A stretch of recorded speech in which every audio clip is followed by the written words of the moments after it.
ভারতীয় সেনাদের মঙ্গল কামনায় পুজোর আয়োজন করা হলো।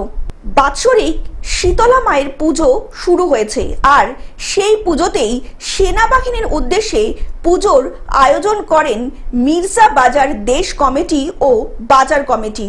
আর সেই আয়োজিত পুজোতে পুজো দিলেন এলাকাবাসী।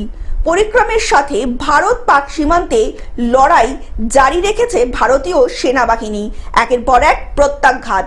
আর সেই ভারতীয় সেনাদের মঙ্গল কামনায় পুজোর আয়োজনও করা হয়।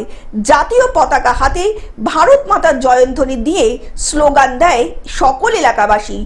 हमारा मिर्जा बाजार देश और बाजार कमेटी की तरफ से शीतला माता का हमारा वास्तविक पूजा होता है। आज हमारा पूजा है, लेकिन उसके साथ साथ हमारा पाकिस्तान का खिलाफ जो हमारा देश का सेनाबाहिनी लड़ रहा है, उसका मंगल के लिए, उसका शांति के लिए और वो जैसे सुरक्षित रहे, उसके लिए हम पूजा कर रहे हैं। পশ্চিম মেদিনীপুর থেকে কল্যাণ মণ্ডলের রিপোর্ট, গ্লোব নিউজ।